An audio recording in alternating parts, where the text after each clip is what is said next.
कौशल्या दशरथ के नंदन, राम ललाट पे शोभित चंदन।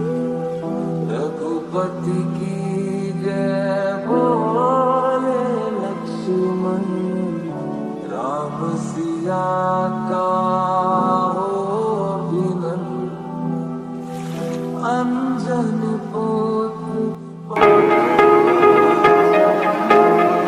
जय श्री राम दोस्तों, आज हम आए हैं विश्व विख्यात प्रभु श्री राम की जन्मभूमि अयोध्या जी के दर्शन करने के लिए। श्री पावन धाम अयोध्या अपनी गौरवशाली संस्कृति, सभ्यता और इतिहास से हम सभी को अपनी ओर आकर्षित करती है। अयोध्या जी वो नगरी है जो रामायण काल से ही देश की संस्कृति का अहम हिस्सा रही है। आपको प्रभु श्री राम की जन्मभूमि अयोध्या के दर्शन और यात्रा की संपूर्ण जानकारी इस वीडियो में मिलेगी, जैसे कि अयोध्या कैसे आना है, कौन सी बेस्ट होटल और धर्मशाला में रुकना चाहिए, यहाँ पर खाने पीने की क्या व्यवस्था है और अयोध्या में आप एक दिन में कौन कौन से प्रमुख मंदिरों में दर्शन कर सकते हैं। साथ ही पर पर्सन कुल खर्चा कितना आएगा, ऐसी कंप्लीट इन्फॉर्मेशन आपको इस वीडियो में मिलेगी, तो वीडियो को पूरा जरूर देखना। चलिए आज मेरे साथ घूमिए श्री पावन धाम अयोध्या। और दोस्तों कमेंट बॉक्स में जय श्री राम जरूर लिखें। अयोध्या जी माँ सरयू नदी के तट पर बसी हुई है। सरयू नदी का उल्लेख प्राचीन महाकाव्य रामायण में मिलता है। ये इतनी पवित्र मानी जाती है कि मानो इस पवित्र नदी में स्नान करने से जाने अनजाने में हुए पाप धुल जाते हैं। अयोध्या की भूमि को उपजाऊ बनाने और भगवान श्री राम के जन्म का साक्षी बनने में सरयू नदी का योगदान रहा है। जो भी श्रद्धालु अयोध्या में आते हैं वो यहाँ पर सबसे पहले स्नान करते हैं, बाद में मंदिरों के दर्शन के लिए जाते हैं। माँ भगवती सरयू नदी के किनारे 14 प्रमुख घाट है। इनमें गुप्त द्वार घाट, कैकई घाट, कौशल्या घाट, पाप मोचन घाट, लक्ष्मण घाट और जानकी घाट आदि विशेष उल्लेखनीय है। यहाँ पर आप एक दिन में पूरी अयोध्या को बहुत ही अच्छे तरीके से घूम सकते हैं। तो सबसे पहले अभी हम आ गए हैं राम की पैड़ी पर। राम की पैड़ी वही स्थान है जहाँ पर दीपावली में भव्य दीपोत्सव मनाया जाता है। यहाँ की दिव्यता और भव्यता देखकर आप दंग रह जाएंगे। राम की पैड़ी को बहुत ही खूबसूरती से बनाया और बसाया गया है। पास में ही बहुत ही प्यारा सा गार्डन भी बनाया गया है। यहाँ पर आप आराम से बैठकर कुछ पल सुकून के व्यतीत कर सकते हैं। यहाँ पर घूमने में आपको बहुत ही ज्यादा शांति मिलेगी, तो आप यहाँ पर कुछ समय जरूर बिताना। पूरे घाट पर विशाल मंदिर बने हुए हैं। उन्हीं में से प्रमुख यहाँ का प्राचीन नागेश्वर महादेव मंदिर स्थापित है।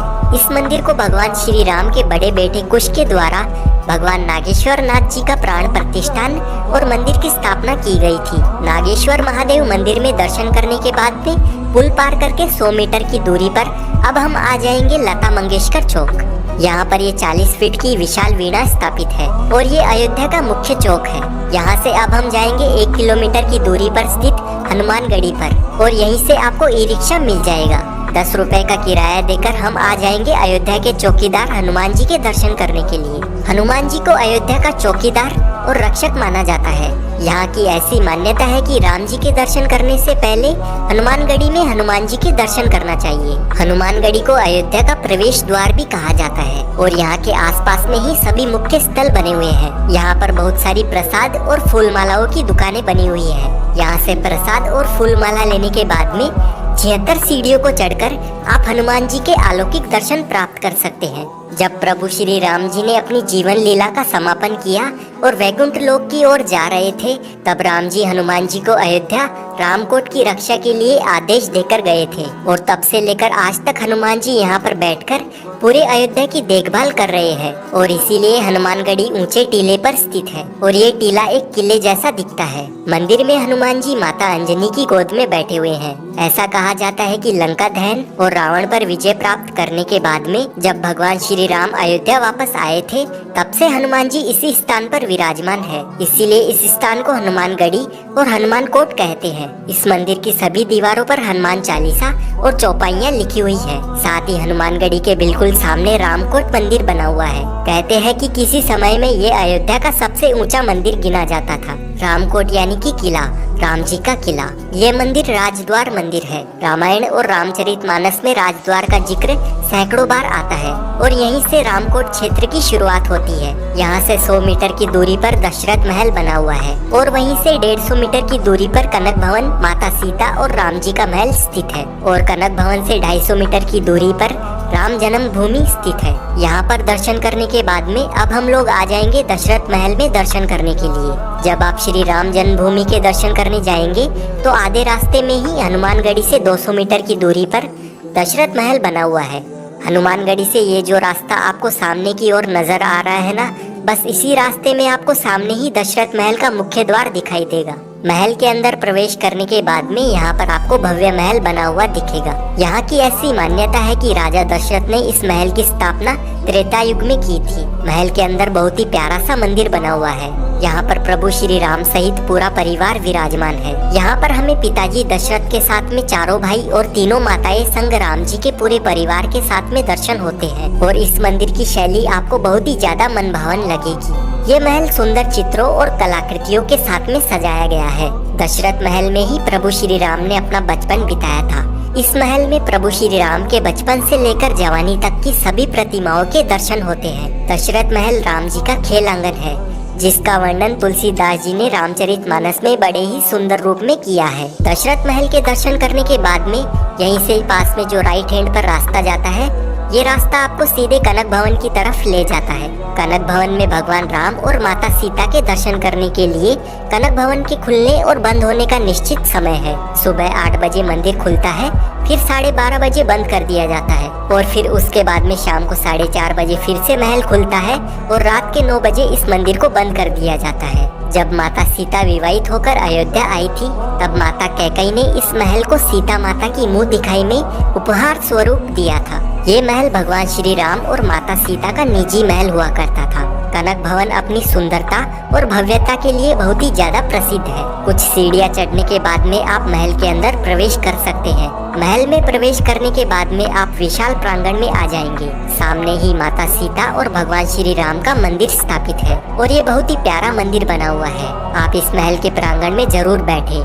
यहाँ पर गीत और संगीत का आयोजन भी होता है, जिसका अनुभव बहुत ही ज्यादा खास रहता है। आपको यहाँ पर बैठ के बहुत ही ज्यादा सुकून और शांति मिलेगी। तो आप कनक भवन में दर्शन करने जरूर आइए। कनक भवन में दर्शन करने के बाद में अब हम लोग चलेंगे राम जन्मभूमि मंदिर में प्रभु श्री राम जी के दर्शन करने के लिए। राम जन्मभूमि मंदिर के खुलने और बंद होने का एक निश्चित समय है। सुबह 7 बजे मंदिर खुलता है, फिर 11:30 बजे बंद कर दिया जाता है और उसके बाद में दोपहर 2 बजे फिर से मंदिर खोला जाता है और शाम को 7 बजे बंद कर दिया जाता है। पूरी दुनिया इस मंदिर के इतिहास को जानती है, कैसे मुगल शासकों के द्वारा इस मंदिर को नष्ट किया गया था। 1528 में इस मंदिर को तोड़कर उसी मलबे से मंदिर के ऊपर बाबरी मस्जिद को बना दिया गया था। उसके बाद कई राजाओं और वीरों ने राम जन्मभूमि पर अपना अधिकार पाने के लिए कई लड़ाइयों का सामना किया और आज भी कार सेवकपुरम में राम मंदिर कार्यशाला में राम मंदिर का वो ढांचा रखा हुआ है, जिसे सच करने के लिए कई कार सेवकों ने अपना बलिदान देकर अंत में लंबे विवाद और सैकड़ों वर्षों के इंतजार के बाद में माननीय सुप्रीम कोर्ट की 5 जजों की बेंच ने पुनः राम मंदिर निर्माण का ऐतिहासिक फैसला सुनाते हुए 9 नवंबर 2019 को मंदिर के पक्ष में फैसला सुनाया। अब यहाँ पर विश्व विख्यात राम मंदिर बन चुका है, जिसकी भव्यता, विशालता और दिव्यता बहुत ही ज्यादा अलौकिक होने वाली है। वर्तमान सरकार की देखरेख में मंदिर का निर्माण कार्य बड़ी ही तेजी से पूरा होने की कगार पर है। बस इंतजार है 22 जनवरी 2024 का। 22 जनवरी 2024 को प्रभु श्री राम के इस अलौकिक दरबार का भव्य उद्घाटन होने वाला है और मुख्य गर्भगृह में रामलला को स्थापित किया जाएगा। तो चलिए अब हम लोग चलेंगे रामलला के दर्शन करने के लिए। मंदिर के अंदर मोबाइल, घड़ी, पर्स, बैग कुछ भी सामान नहीं ले जा सकते हैं। आप अपने साथ में सिर्फ अपने पैसे और ID कार्ड ही ले जा सकते हैं। इसीलिए यहाँ पर सामान रखने के लिए लॉकर फैसिलिटीज भी मिल जाएगी और यहाँ पर फ्री में आप अपना सामान जमा कर सकते हैं। सारा सामान जमा करवाने के बाद में लाइन में लगकर हम लोग मंदिर परिसर में प्रवेश करेंगे और रामलला के दर्शन करेंगे। अभी आप दूर से ही बन रहे नए राम मंदिर को देख सकते हैं। राम मंदिर का निर्माण कार्य लगभग पूरा हो चुका है और पूरी अयोध्या नगरी का सौंदर्यीकरण किया जा रहा है। आने वाले समय में अयोध्या नगरी स्वर्ग जैसी बन जाएगी। यहाँ पर बहुत ही जोरों शोरों से विकास कार्य हो रहे हैं। और एकदम नए तरीके से अयोध्या नगरी को बसाया जा रहा है। दोस्तों अब हम लोग जान लेते हैं अयोध्या पहुँचे कैसे। तो यहाँ तक आने के लिए सबसे बेस्ट और कन्वीनियंट ऑप्शन रहता है ट्रेन का। अयोध्या में 2 रेलवे स्टेशन बने हुए हैं, पहला अयोध्या जंक्शन और दूसरा है अयोध्या कैंट। देश के हर प्रमुख स्टेशन से आपको यहाँ तक डायरेक्ट ट्रेन मिल जाएगी। अयोध्या जंक्शन से श्री राम जन्मभूमि मंदिर की दूरी लगभग 1 किलोमीटर है।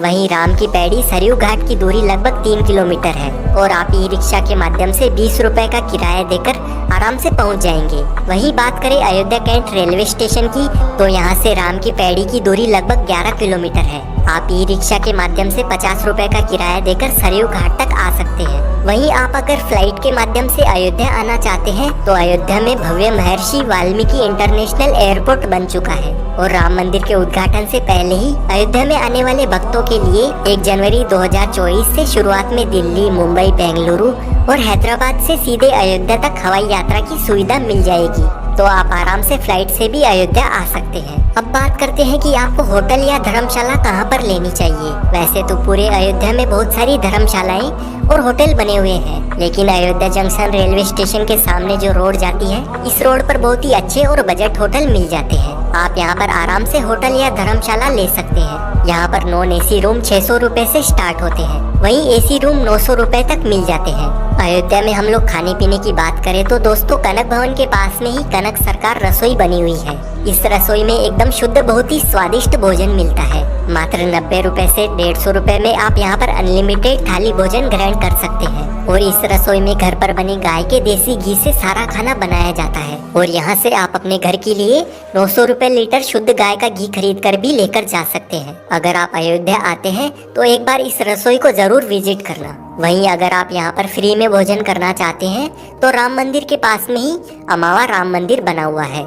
यहाँ पर राम रसोई बनी हुई है। इस रसोई में आप निशुल्क में भोजन कर सकते हैं और आपको यहाँ पर बहुत ही स्वादिष्ट भोजन करवाया जाता है। दोस्तों अगर आप अयोध्या सुबह आ जाते हैं, पूरे दिन यहाँ पर दर्शन करने के बाद में शाम को अपने घर के लिए लौट जाते हैं, तो आप मान के चलिए कि मात्र 1000 से 1500 रुपए के बजट में बहुत ही अच्छे तरीके से आप इस यात्रा को पूरा कर लेंगे। इस बजट में आपका ट्रेन का किराया, खाना पीना और यहाँ पर ई रिक्शा में लगने वाला किराया इंक्लूड है। और अगर आप एक नाइट यहाँ पर रुकते हैं तो 1500 से 2000 रुपए में आप आराम से अयोध्या दर्शन कर लेंगे, क्योंकि दोस्तों यहाँ पर कोई भी लूटामारी नहीं है।